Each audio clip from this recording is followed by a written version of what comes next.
pagsalakay sa mundo ng mamamayan, samahan niyo kami sa aming pagsubaybay sa pagsakay sa isa sa mga pangunahing transportasyon sa ating bansa, ang LRT at MRT.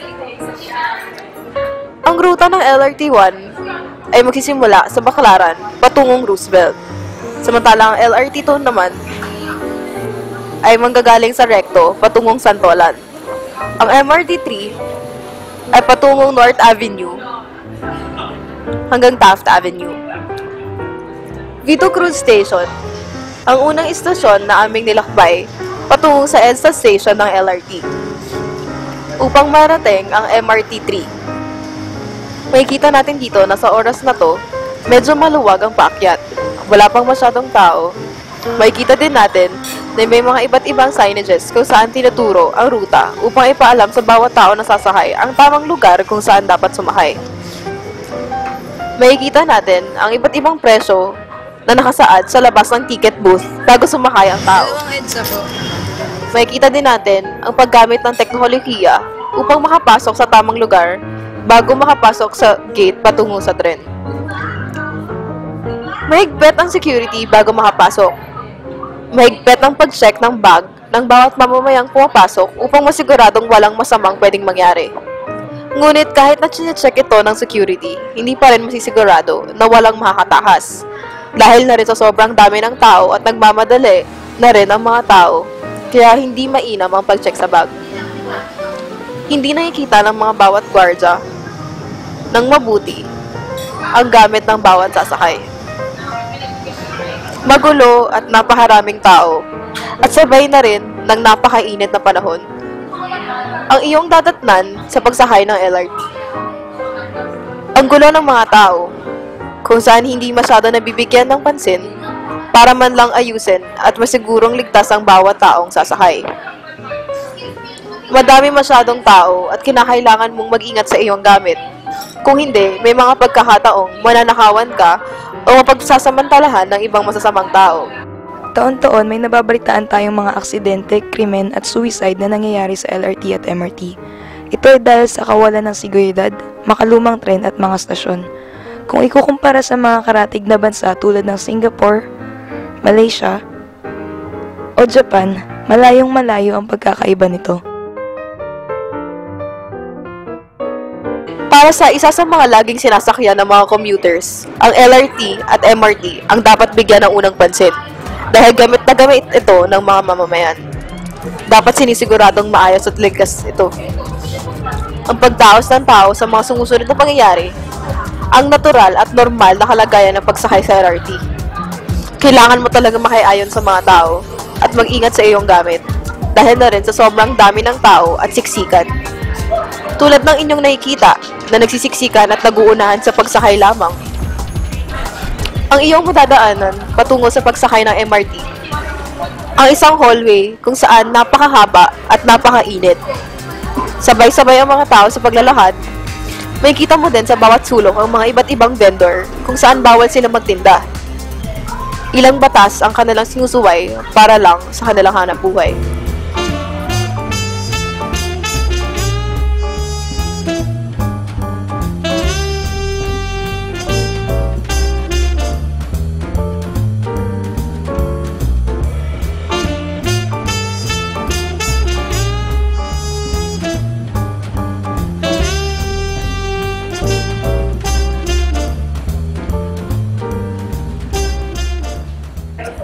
Dahil sa nagsisiksika ng mga tao sa loob at labas ng LRT, nakakatakot lumakbay dahil may mga tao naghahanap lang ng oportunidad upang maisahan ka. Kung hindi ka pamilyar sa pupuntahan mo at maikli ang iyong pasensya, hindi ka magtatagal sa pagsakay ng LRT.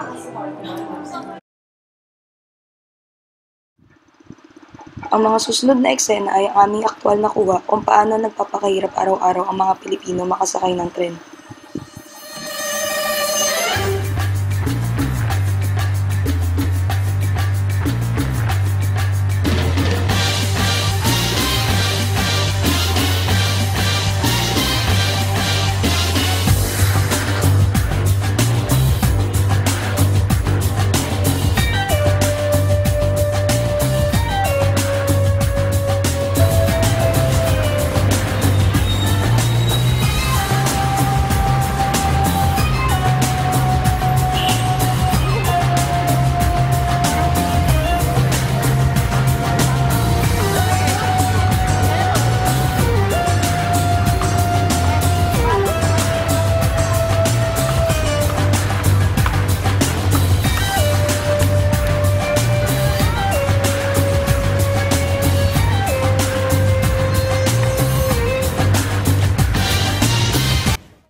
Ngayon, nandito tayo sa Barangay Sembo upang mapuntahan ang isa sa stasyon ng Pasig River Ferry Service o ang River Bus Ferry Station.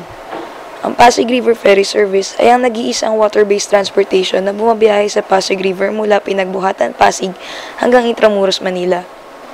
Ito ay pagmamayari at pinapatakbo ng isang pribadong kumpanya na SEC Nautical Transport Services Incorporated. Sa ngayon, mayroong 17 stasyon ng Pasig River Ferry Service. Ang mga stasyon ay air-conditioned at may CR. Ang presyo ng mga tiket ay mula 25 hanggang 60 pesos. Depende kung saan ka pupunta. May mga schedule ang bawat trip, kaya dapat alamin mo muna na maaga bago ka pumunta o pumunta ka na maaga sa stasyon. Sa parte ng Pasig River na to, medyo di maganda ang amoy. Pero ito ay matitiis naman, di katulad sa iba na kailangan mo nang mag-mask o takpan ng ilong mo. Medyo di rin kaaya-aya ang mga view. May mga basura, may mga batang nagsiswimming kung saan-saan, at may mga pabrika. Ang Pasig River Ferry ay laking tulong para sa mga commuters dahil wala itong traffic at mas nakakapag-relax sila dahil bawat isa ay may nakalaang upuan para sa kanila. Habang ang iba naman, mas pinipili nilang tumayo. Itong video na to ay ginawa namin upang maging dagdag kaalaman at mabuksan ang mga mata ng mga tao na di nakikita ang hirap ng mga kapwa Pilipino natin na araw-araw nagtitiis para sa ganitong sistema. Ilang administrasyon na ang nagdaan pero natalo na tayo ng ating mga karatig bansa. Ang ating mga public transportation ay isa pa ring malaking problema sa bansa. Kung aayusin lang natin ang mga ferry, lalo na ang tren sa pagdaragdag ng linya at stasyon, magiging laking tulong ito di lang sa mga commuters kundi pati na rin sa mga private car owners dahil mababawasan ang traffic. Dahil may mga private car owners na pipiliin na lang sumakay ng tren. At makakabawas din ito sa pollution dahil ito ay electric. Gayunpaman, di natin pwede iasa lahat sa gobyerno. Bilang mamamayan, tayo dapat ay magkaroon ng disiplina at magmalasakit sa ating kapwa. At magmalasakit sa kung anumang meron tayo tulad ng mga kasalukuyang transportasyon. Dapat rin nating ingatan ang mga to dahil tayo rin ang nagbabayad nito.